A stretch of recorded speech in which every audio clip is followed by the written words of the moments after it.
As the nation sees President Donald Trump's policies on immigration unfold, one of his executive orders is temporarily blocked as opposition mounts in multiple states. The warm-up continued today for most of Central Texas, and we'll be heading for near 60 soon enough. But we've got plenty of opportunities for rain. We'll be tracking that and your weekend in First Warning Weather. And we start KXAN News at 5 o'clock with Governor Greg Abbott calling on the federal government to reimburse Texas for its efforts at the border. The governor sent letters today to leaders in both the state and U.S. congressional delegations asking the federal government to reimburse more than $11 billion in state taxpayer money. In a statement, the governor said, quote, President Biden's policies left Texas and the rest of America defenseless against an unprecedented infiltration of violent criminals, known terrorists, and other hostile foreign actors. He went on to say in total, Texas has spent over $11.1 billion to protect the nation and secure the border. Accordingly, I am formally requesting that the federal government reimburse Texas for these costs in full. Well, meanwhile, a federal judge has temporarily blocked President Trump's executive order ending the constitutional guarantee of birthright citizenship. A district judge in Washington ruled in a case brought on by 5 states. They argue the 14th Amendment and Supreme Court case law have cemented birthright citizenship. 4 other lawsuits are challenging the executive order. Those have been filed on behalf of 22 states, immigrant rights groups, and a group of pregnant women. And meanwhile, cities, states, and the military are preparing for President Trump's immigration policies with the announcement that agencies besides Homeland Security will have deportation authority. As NBC's Alice Barr reports, this comes as President Trump makes his first international appearance virtually as he faces fallout from his January 6th pardons.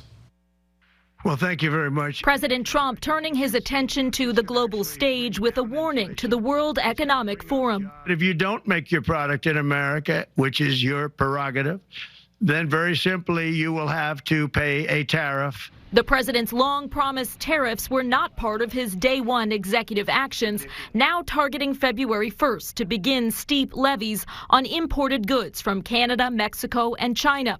While economists broadly agree tariffs could increase consumer prices at home, the president is promising a boost for American businesses. There will be no better place on earth to create jobs. He urged OPEC to lower oil prices and said he intends to meet soon with Russian President Vladimir Putin to push for an end to Russia's war in Ukraine. On domestic issues, President Trump citing the 1,500 active duty troops he's ordered to help secure the U.S. southern border. We will not allow our territory to be violated. He's promising to step up raids seeking undocumented migrants and allow arrests in schools and churches. Local communities pushing back. If they show up at our door here on any given Sunday, and we pray that that never happens, but if they do, we would ask them for a warrant. As a federal judge in Seattle temporarily blocked the president's executive order ending the right to citizenship for people born in this country to undocumented parents. That triggered immediate lawsuits because of long-held constitutional protections. President Trump also getting pushback from police officers. I was beaten, crushed, who were assaulted during the January 6th Capitol attack. The president called the incidents minor, doubling down on defending his blanket pardons for 1,500 rioters. In Washington, Alice Barr, NBC News. And going in depth, immigration actions near sensitive locations like churches, schools, and hospitals were once discouraged, but that is changing, and Texas churches are now responding. The Department of Homeland Security says it's removing policies that prohibited agents from arresting undocumented people near schools, hospitals, and churches. Church leadership in North Texas is equipping members with accurate information and preparing themselves in case ICE shows up at their doors. If they show up at our door here on any given Sunday, and we pray that that never happens, but if they do, we would ask them for a warrant. We would ask them for the legality of what they're doing. And North Texas immigration attorney Fernando DeBove says immigration operates similarly to police in that agents cannot go into anyone's house or raid a church without an arrest warrant or a search warrant. Well, in Mexico, workers have started to build massive tents near the border ahead of a possible wave of deported migrants from the United States. Local authorities in Ciudad Juarez, across the border from El Paso, said the tents could house thousands of people and should be ready in a few days. Ciudad Juarez is one of 9 northern cities where the Mexican government is establishing what it's calling reception sites and shelters. A Senate committee advanced a slew of President Trump's nominees today, and among them, Secretary of Energy nominee Chris Wright, Secretary of Interior nominee Doug Burgum, and Secretary of Veterans Affairs nominee Doug Collins. All 3 passed through the committee with bipartisan support. And however, Trump's nominees to lead the EPA and Housing and Urban Development passed on close to party line votes. All the nominations will now go to the full Senate, where they are expected to be confirmed by the Republican-controlled chamber.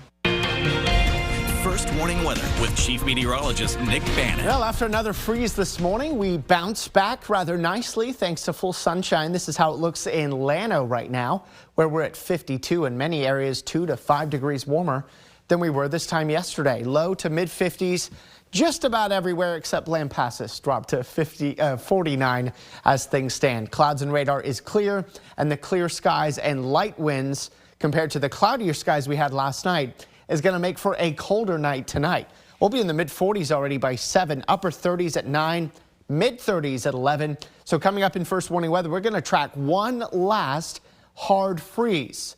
We may still get a light freeze in some spots Saturday morning, but a hard freeze with temperatures widespread in the 20s is on the way here for tonight. We've got some rain on the way for the weekend, and it doesn't stop there. We've got more opportunities for rain just about every day next week. We'll show you how it adds up in first warning weather. All right, Nick, thank you very much. We now know the name of the man killed during a shootout with San Antonio police last night. The police chief says 46-year-old Brandon Scott Poulos shot 7 officers. Investigators say it started with a suicide call at an apartment complex a little before 9 p.m. Police officers say as officers arrived, Poulos and a woman came out of an apartment. And they say Poulos then opened fire on the responding officers, striking one of them in the leg. They say he then proceeded to shoot 6 more officers while barricaded on the property. Poulos was later found dead, though it does remain unclear if he shot himself or if he was hit by police gunfire. The chief says Poulos was out on bond of charges of assault and DWI. All 7 injured officers are expected to be okay. Several Austin City Council members are echoing their support for big changes proposed for Congress Avenue downtown. The Congress Avenue Urban Design Initiative proposes a $130 million overhaul of Congress between Riverside Drive and 11th Street. Now, that could include a pedestrian plaza near the Capitol. The City Commission approved a recommendation for the project last month.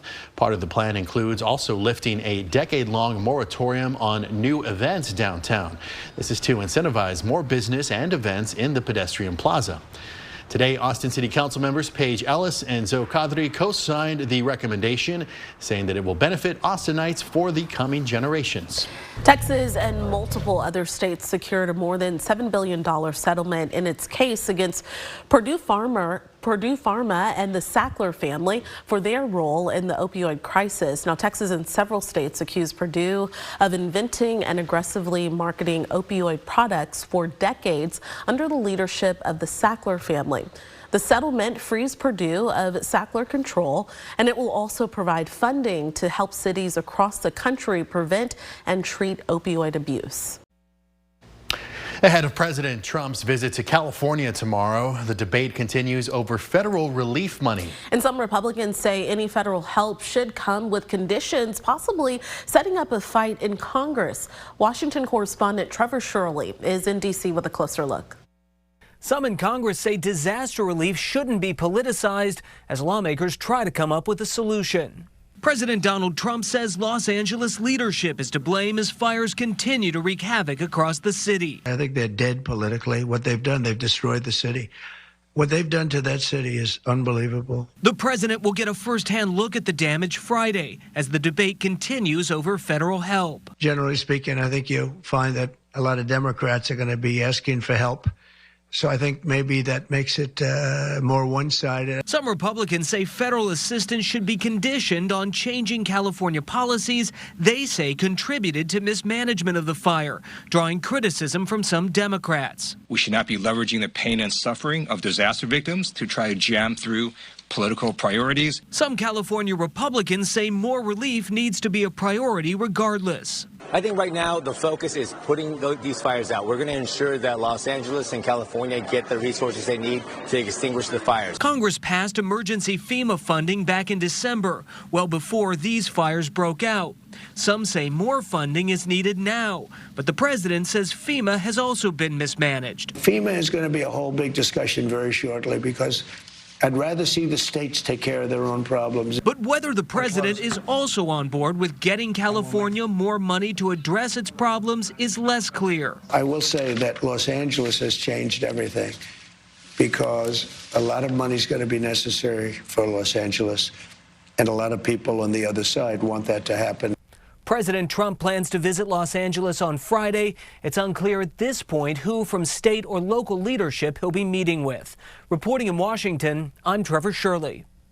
As those wildfires in LA continue to force tens of thousands of evacuations, and as the Austin Firefighters Association has warned Austin needs to prepare for the possibility of catastrophic fires itself, the city is turning an eye toward vegetation management on its own property. Austin City Council member Paige Ellis talked to KXAN's Grace Reader about the importance of this item on this week's episode of Inside Austin's Agenda.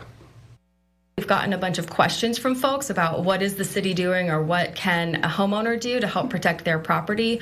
But we definitely want to make sure we are working in concert with our surrounding communities and sharing the resources, a lot of them already exist, to be able to get the information to folks that they need. At a time when many are following these devastating fires in California, the Austin Firefighters Association president has been warning. We have a lot of the same conditions in Austin.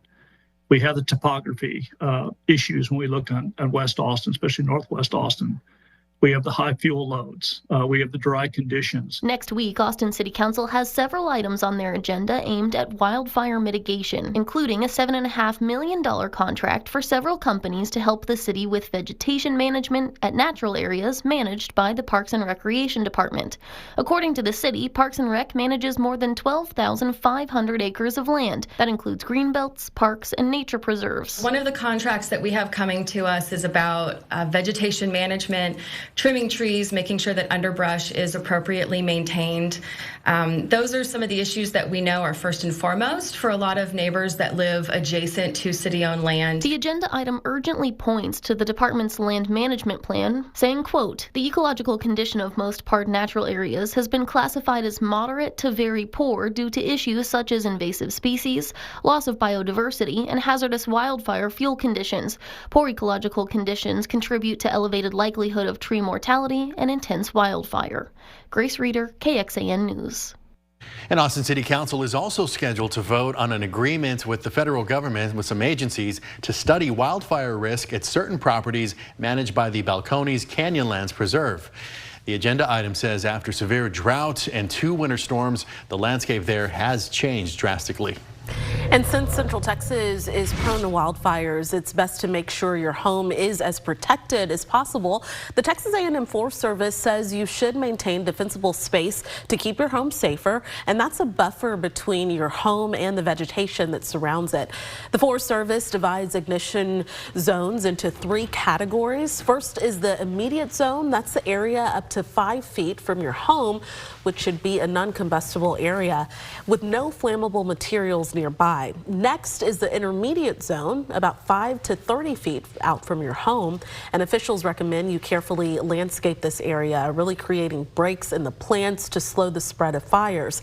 Lastly, the extended zone covers the area 30 to 100 feet from your home, and this area you should keep vegetation clear from infrastructure and get rid of any dead or decaying plant material. This can stop a fire's path and keep them from spreading quickly toward your home. Let's go ahead and talk about weather now. Nice and sunny out there. Yeah. It does seem like we're getting longer days, slowly but surely. Slowly but surely, yeah. Our sunset tonight is 6 p.m. Oh, wow. It's our first 6 o'clock sunset or later of the year so far. We won't have a 6 p.m. Or earlier sunset until November, so enjoy that. Let's take you outside to how it looks in Bastrop from the Allied Medical Emergency Room camera there. Completely clear skies for this view anyway, and a little bit of a breeze as well. The breeze will settle down tonight, making for yet another cold night. As updating the pollen here real quick for you, mold is low, trending down, cedar low also trending down, so some good news there. And we're at 53 in Austin, and these temperatures will trend down rather quickly tonight with a mostly clear sky and very light winds. We'll get down to 29 in Austin here tonight, and we expect many of us will be way down in the 20s. So this is yet another widespread freeze for us. These will be the coldest morning lows of the next week. So we're starting to trend warmer at night as well after tonight. 58, sunshine here tomorrow. Then the clouds thicken up through the day on Saturday with a high of 59. Just a 10% chance for a shower during the day. Rain chances will go way up late Saturday night and especially into Sunday, up to half of the area getting wet here Sunday, especially along and east of 35. So let's talk about that rain. No rain in sight just yet. And of course, we're talking about a dry day tomorrow that starts clear and stays clear all day long. Tomorrow, likely the sunniest day of the next 7. And then the clouds start to come in. Saturday starts with sun, but the sun fades in a hurry. We're pretty cloudy here during the afternoon Saturday. And other than a stray sprinkle, we're still dry. But then Saturday evening, we start to see those sprinkles popping up a little bit more, especially along and east of 35. And then late Saturday night, say after midnight into Sunday morning, the rain coverage starts to grow. At least half of us getting measurable rain on Sunday, even the potential for a few thunderstorms in the mix as well. So Sunday's rain chances are decent, scattered coverage of the rain.